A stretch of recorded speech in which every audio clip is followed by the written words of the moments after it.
فلسطین کی آزادی کا مشن، یہودیوں کو قدم قدم پر دھول چٹانے والا، اکیلا ہی عالم کفر سے ٹکرانے کا حوصلہ رکھنے والا، پاک دھرتی کا ایک عظیم مجاہد، کفر پر لاوے کی طرح برسنے والے اس مجاہد کی طویل داستان سننے کے لیے چینل کو سبسکرائب کیجئے اور ویڈیو کو لائک کیجئے۔ وہ تمام مشینری جو میں نے اپنے قبضے میں لی ہے گرے سٹون کے حوالے کر دی جائے گی، اور اس طرح گرے سٹون کو گوٹے ہل سے بہت کچھ مل سکتا ہے۔ میرا خیال ہے یہ لالچ ان لوگوں کو سب کچھ کرنے پر آمادہ کر دے گا اور وہ تم سے تعاون کریں گے۔ تم میرا مطلب سمجھ رہے ہوگے علی؟ ہاں مسٹر ٹیریس، میں سمجھ رہا ہوں، میں نے گہری سانس لے کر کہا۔ بہرطور میں جنرل ٹیریس کو مایوس نہیں کر سکتا تھا۔ اس کے بعد اس سلسلے میں عملی اقدامات شروع ہو گئے۔ جیمز مورے میرے ساتھ تھا۔ ابھی تک میں نے جنرل ٹیریس کو یہ بات نہیں بتائی تھی کہ جیمز مورے صرف اس کا قانونی مشیر ہی نہیں بلکہ در پردہ کچھ اور بھی ہے۔ اس دوران میں محل کے حالات کا جائزہ بھی لیتا رہا تھا اور گہری نگاہ سے دیکھنے پر یہ اندازہ ہوتا تھا کہ جنرل ٹیریس ابھی بہت سے مسائل میں گرا ہوا ہے۔ حالانکہ خاصا وقت گزر چکا تھا لیکن جنرل ٹیریس نے ابھی تک پوری طرح حالات اپنے قابو میں نہیں کیے تھے۔ یہاں اس کے دوستوں کی کمی تھی۔ بہت سے افراد ایسے تھے جنرل ٹیریس کے ساتھ جو اس کے لیے ہر طرح کا کام کر سکتے تھے، لیکن سازشیوں کی بھی کمی نہیں تھی۔ جنرل سے عموماً ان معاملات پر گفتگو ہوتی رہتی تھی۔ میں نے پوتامانیا کی اس تعلیم یافتہ سردار کے بارے میں بھی گفتگو کی تھی اور جنرل ٹیریس کو بتایا تھا کہ اس کے کیا خیالات ہیں۔ اس کے جواب میں جنرل نے حیرت بھرے لہجے میں کہا تھا، یقین کرو علی، مجھے ان لوگوں سے بے پناہ ہمدردی اور محبت ہے۔ میں ان سب کو زندگی کی تمام آسائشیں فراہم کر دینا چاہتا ہوں، لیکن حالات کا جائزہ تم بھی لے چکے ہو۔ ابھی مجھے اس کا موقع نہیں مل سکا ہے۔ میں زیادہ سے زیادہ دولت اکٹھی کر کے ان علاقوں میں اصلاحات کرنے کا خواہش مند ہوں۔ کاش میں ان لوگوں کو اپنا دل چیر کر دکھا سکتا۔ میں ان کی تمام مایوسیاں دور کر دینے کا خواہش مند ہوں، لیکن اس کے لیے ابھی مجھے وقت درکار ہے۔ کسی علاقے کو بنانا آسان کام نہیں ہوتا۔ مجھے اگر زندگی ملی تو میں تمہیں ایک نیا گوٹے ہل دکھاؤں گا۔ بلکہ یہ الفاظ کہتے ہوئے مجھے تم سے شرم بھی محسوس ہوتی ہے، کیونکہ ابھی اپنے معاملات میں بیرونی افراد کا سہارا لینے پر مجبور ہوں۔ اگر اشارہ میری طرف ہے جنرل ٹیریس، تو تم نے مجھے بیرونی فرد کہہ کر میری توہین کی ہے۔ نہیں علی، میرا اشارہ تمہاری طرف نہیں ہے، جنرل نے مسکراتے ہوئے کہا۔ تمام ہی لوگ تعاون کر رہے تھے۔ عمارت کا افتتاح ہو چکا تھا جس میں گرے سٹون کے دفاتر قائم کیے گئے تھے۔ چند اجنبی لوگوں نے بھی مجھ سے ملاقات کی تھی اور ان کا رویہ میرے ساتھ نہایت مؤدبانہ تھا۔ مجھے ہر معاملے میں نمایاں حیثیت دی گئی تھی اور میں نے جیمز مورے کے ذریعے اس بات پر آمادگی کا اظہار کر دیا تھا کہ سارڈان کی پہاڑیوں میں اس وقت تک ان لوگوں کے ساتھ رہوں گا جب تک وہاں وہ اپنے قدم جما لینے میں کامیاب نہیں ہو جاتے۔ ان لوگوں کی اپنے خیال میں میری شمولیت ان کے لیے یوں باعث تقویت تھی کہ انہیں جنرل ٹیریس کی افواج کا سہارا حاصل رہے گا، اور جنرل ٹیریس بھی یہی چاہتا تھا کہ ان غاروں میں خفیہ طور پر فوجی پہنچا دیے جائیں۔ چنانچہ میرا کام دونوں سمت سے بن رہا تھا۔ میں نے ان تمام لوگوں کے ساتھ آخری میٹنگ کی جو سارڈان کی کھدائی کے لیے نگران اعلیٰ مقرر کیے گئے تھے۔ ان میں انجینئر بھی تھے، ماہر تعمیرات بھی تھے اور ماہر معدنیات بھی۔ ان تمام لوگوں نے مجھ سے اپنی اپنی ضرورتیں بیان کی۔ سارڈان تک سامان کی ترسیل کا تھوڑا سا کام آپ کو بھی کرنا ہوگا مسٹر علی۔ جنرل سے گفتگو کر کے آپ ہمیں تھوڑی سی افرادی قوت بھی فراہم کریں اور ان لوگوں کی نگرانی میں یہ مشینیں سارڈان تک پہنچائی جائیں۔ کیا آپ اس سلسلے میں ہمیں جنرل سے مدد دلوا سکتے ہیں؟ ہاں، یہ ذمہ داری آپ مجھ پر چھوڑ دیں۔ ان مشینوں کو پورے تحفظ کے ساتھ پہاڑوں تک پہنچایا جائے گا، اور نہ صرف یہی بلکہ اس علاقے میں جنرل کے فوجی دستے بھی خفیہ طور پر تعینات کرا دوں گا تاکہ کسی بھی قسم کی سازش کا احتمال نہ رہے۔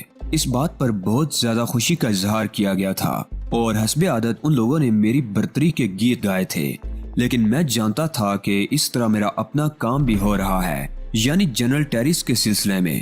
چنانچہ ابتدائی تیاریاں مکمل ہو گئیں اور پھر 8 ٹرکوں اور 6 جیپوں پر مشتمل ایک قافلہ سارڈان کی طرف روانہ ہو گیا۔ جنرل ٹیریس اور کیتھی براؤن نے بہترین دعاؤں کے ساتھ ہمیں رخصت کیا تھا۔ اس سے قبل انہوں نے گرے سٹون کے ان اعلیٰ عہدیداروں کو محل میں ایک دعوت بھی دی تھی جن میں جنرل ٹیریس نے انہیں اپنے تعاون کا پورا یقین دلایا تھا اور اس کی وجہ مجھے ہی قرار دیا گیا تھا۔ قافلہ گوٹے ہل سے نکل کر پہاڑی راستوں پر پہنچ گیا۔ فوجی سادہ لباس میں تھے اور ہتھیاروں کی بہترین کھیپ پہلی ٹکڑی کے ساتھ روانہ کی جا رہی تھی۔ ٹرکوں میں تھوڑی سی مشینیں وغیرہ بھی تھی، تعمیرات کا سامان تھا تاکہ اس جگہ کو احاطے میں لے لیا جائے جہاں کھدائی کرنی تھی۔ ہمارا یہ قافلہ تقریباً 10 گھنٹے تک سفر کرتا رہا اور 11ویں گھنٹے میں ہم ساڈان کے علاقے میں داخل ہو گئے۔ تحت نگاہ اونچی نیچی پہاڑیوں اور گھنے جنگلوں سے ڈھکا ہوا یہ علاقہ بے حد عجیب اور پراسرار تھا۔ اس کے بارے میں ہمیں مکمل معلومات فراہم کر دی گئی تھی اور خود گرے اسٹون کے انجینئرز کے پاس بھی اس علاقے کے بارے میں تفصیلی رپورٹ موجود تھی۔ راستے میں کوئی ایسا واقعہ پیش نہیں آیا جو قابل ذکر ہوتا۔ ساڈان کے اس مخصوص حصے میں پہنچنے کے بعد جو ہماری منزل تھا، ہم لوگ رک گئے۔ بڑے بڑے پول نصب کیے گئے جن پر چند گھنٹوں کے اندر اندر سرچ لائٹس لگا دی گئیں۔ دن رات کام کر کے وہ سب سے پہلے اس علاقے کے گرد ایک حصار قائم کر لینا چاہتے تھے جہاں انہیں کھدائی کرنی تھی۔ فوری طور پر انہوں نے ٹرکوں کو تھوڑے تھوڑے فاصلے پر ایک دائرے کی شکل میں کھڑا کر دیا۔ جیپیں ان کے درمیان آ گئیں اور اس طرح ایک چھوٹا سا کیمپ قائم کر لیا گیا جس میں خیمے نصب کیے جانے تھے۔ ایک خیمہ میرے لیے مخصوص کر دیا گیا تھا جو اس علاقے کے عین درمیان ایک پہاڑی ٹیلے کے دامن میں تھا۔ میں خود بھی اس کام کا ساری رات جائزہ لیتا رہا۔ خاردار تاروں کی باڑ بھی لگا دی گئی اور اس کا ایک بڑا دروازہ قائم کر دیا گیا۔ ان تاروں کے ساتھ ساتھ ہی وہ پول لگائے گئے تھے جن کے اوپر سرچ لائٹس نصب تھی۔ ان میں سے کچھ لائٹوں کے رخ بیرونی سمت تھے اور کچھ کے اندرونی حصے کی طرف۔ بڑے بڑے جنریٹر ان سرچ لائٹوں کو بجلی فراہم کر رہے تھے۔ صبح ہوتے ہی انہوں نے انتہائی برق رفتاری سے کام لے کر اپنا یہ کیمپ مکمل طور پر قائم کر لیا۔ تمام خیمے نصب ہو گئے اور اس کے بعد شام تک آرام کرنے کی آزادی تھی۔ جگہ جگہ ایسے مچان بنائے گئے تھے جن پر گھومنے والی سرچ لائٹس نصب تھی اور یہاں پہرے داروں کو ہتھیاروں کے ساتھ تعینات کر دیا گیا تھا تاکہ وہ باہر کی سمت نگاہ رکھیں۔ دروازے کو خاص طور سے روشنی کی زد میں لے لیا گیا تھا۔ میں بھی چونکہ ساری رات جاگتا رہا تھا اور بری طرح تھک گیا تھا، اس لیے اپنے خیمے میں آ کر لیٹ گیا جس میں جنریٹر کی مدد سے ایک پنکھے کا بھی انتظام کیا گیا تھا۔ لیٹنے کے بعد تھوڑی دیر تک میں مختلف قسم کے خیالات میں ڈوبا رہا، پھر گہری نیند سو گیا۔ شام کو 5 بجے میری آنکھ کھلی تھی۔ میرے لیے یہاں بھی ایک ملازم کو مخصوص کر دیا گیا تھا جسے میرے کھانے پینے اور دوسری آسائشوں کا خیال رکھنا تھا۔ انجینئر وغیرہ اپنے اپنے کام میں مصروف تھے۔ انہوں نے بہت تھوڑی دیر آرام کیا تھا۔ میری ذمہ داریاں صرف اس حد تک ہی تھی۔ جو لوگ میرے ساتھ آئے تھے، یعنی وہ جو جنرل ٹیریس کے آدمی تھے، انہیں الگ خیموں میں رکھا گیا تھا۔ تقریباً 70 افراد کی اس چھوٹی سی کمپنی کا سربراہ میجر لوبو تھا جس کا مجھ سے پہلے ہی تعارف کرا دیا گیا۔ شام کی چائے پر لوبو میرے ساتھ شریک تھا۔ ہم دونوں ایک چھوٹی سی ٹیبل کے گرد پڑی ہوئی کرسیوں پر بیٹھ کر چائے پینے لگے اور اس دوران آپس میں گفتگو بھی کرتے رہے۔ آپ نے اس علاقے کے تمام نقشے دیکھ لیے مسٹر علی؟ لوبو نے کہا۔ ہاں، مجھے تھوڑی بہت واقفیت اس علاقے سے حاصل ہو گئی ہے، میں نے جواب دیا۔ اب ہمارے لیے کیا حکم ہے؟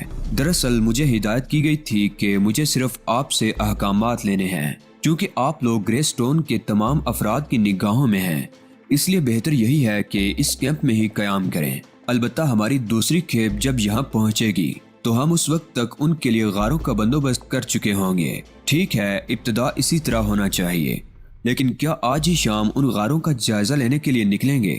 نہیں، میرا خیال ہے آج اور آرام کرو لوبو۔ کل صبح ہم اپنی جائزہ مہم کا آغاز کریں گے۔ دن کی روشنی اس کام کے لیے موزوں رہے گی۔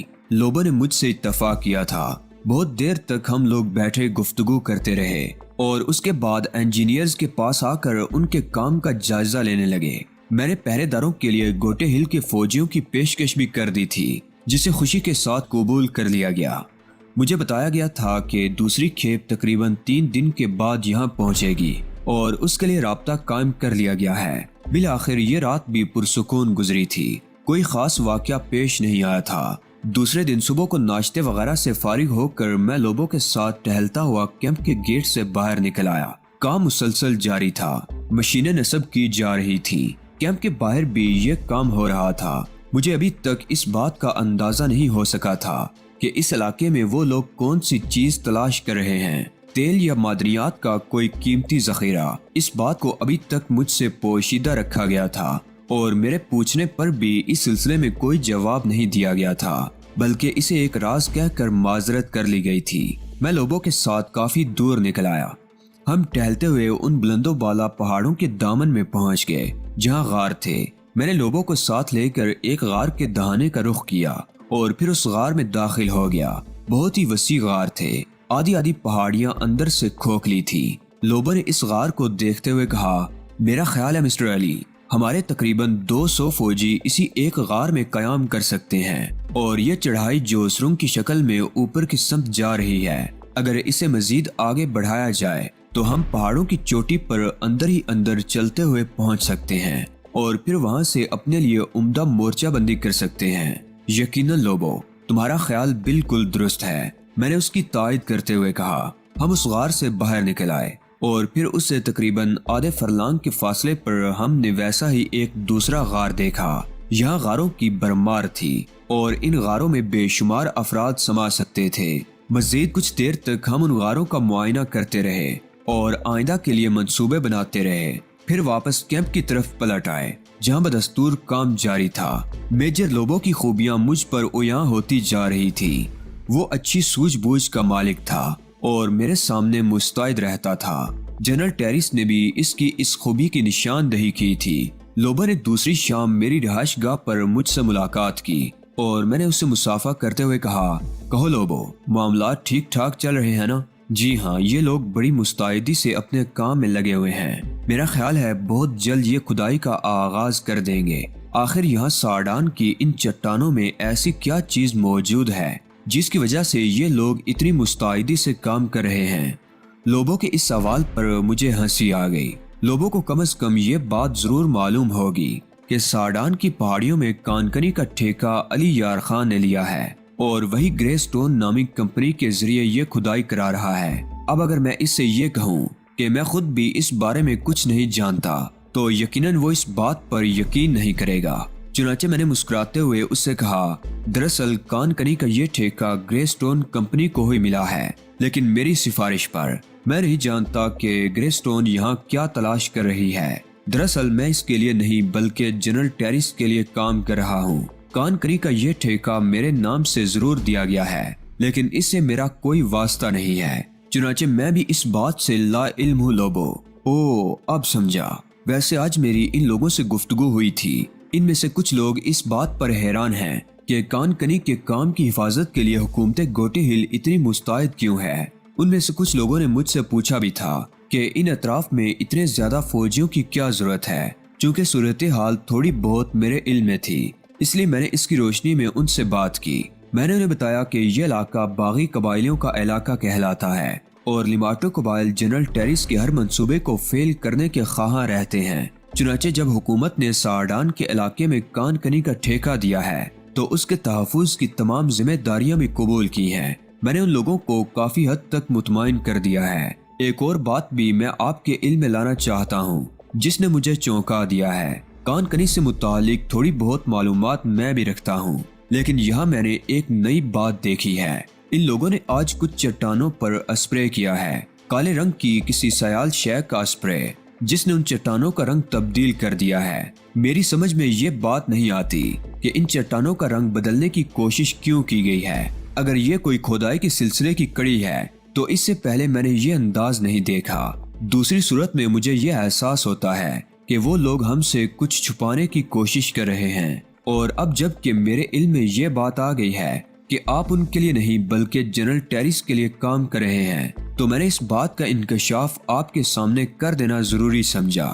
میں خاموشی سے لوبو کی صورت دیکھتا رہا، پھر میں نے گردن ہلاتے ہوئے کہا، جو کچھ بھی وہ یہاں سے برآمد کریں گے وہ ہمارے علم میں آ ہی جائے گا، اور اگر وہ اسے چھپانے کی کوشش کریں گے تو ظاہر ہے ہم انہیں کامیاب نہیں ہونے دیں گے۔ اب اگر کوئی قیمتی شے یہاں سے نکلتی ہے تو وہ اس کی اہمیت کے حساب سے ہی ہمیں اس کی رائلٹی دیں گے، اور اگر اس میں کوئی فریب کیا گیا تو تمہارا کیا خیال ہے، انہیں معاف کر دیا جائے گا؟ نہیں، ہرگز نہیں۔ چنانچہ یہ بات ہمارے لیے اتنی باعث تشویش نہیں ہے۔ وہ جو کچھ بھی کر رہے ہیں کرنے دو، فی الحال صرف ہمیں اس سلسلے میں سوچنا ہے کہ لیماٹو کے خلاف ہم کیا کر سکتے ہیں۔ شکریہ، بے حد شکریہ۔ آپ سے گفتگو کر کے مجھے یوں محسوس ہو رہا ہے جیسے میرے ذہن کا بوجھ ہلکا ہو گیا ہو، لوبو نے کہا۔ تھوڑی دیر تک مزید گفتگو کرنے کے بعد وہ چلا گیا۔ سب کچھ پروگرام کے مطابق ہو رہا تھا۔ جنرل ٹیریس کو پیغام بھیج دیا گیا تھا کہ ہم نے ضروری انتظامات کر لیے ہیں، فوجیوں کو بھیجا جائے۔ دوسری طرف سے کوئی جواب نہیں ملا تھا، لیکن یہ کوئی پریشانی کی بات نہیں تھی کیونکہ اس کام میں وقت تو صرف ہونا ہی تھا۔ مشینیں وغیرہ کافی حد تک فٹ ہو گئی تھی۔ پھر ایک دن بارش شروع ہو گئی۔ جب سے ہم لوگ یہاں آئے تھے آسمان ابر آلود ہی تھا۔ دن رات بادل چھائے رہتے تھے جس کی وجہ سے موسم بے حد خوشگوار تھا، اور اس خوشگوار موسم میں ہمیں کم از کم شدید دھوپ یا گرمی کی تکلیف محسوس نہیں ہوئی تھی۔ شام کو تو اچھی خاصی خنکی ہو جاتی تھی۔ بادلوں کی چھاؤں میں کام کرنے والے مزدوروں اور انجینئرز کی ٹولیاں اکثر کیمپ سے نکل کر دور دور تک چلی جاتی تھی۔ بعض اوقات تو یہ لوگ باقاعدہ پکنک منانے لگتے تھے۔ چنانچہ اس وقت بھی جب بارش شروع ہوئی تو کیمپ میں موجود لوگ چیختے چلاتے باہر نکل آئے۔ وہ بارش ہونے پر خوشی کا اظہار کر رہے تھے۔ بارش مسلسل ہو رہی تھی اور ٹولیاں اس سے لطف اندوز ہونے کے لیے دور دور تک نکل گئی تھی۔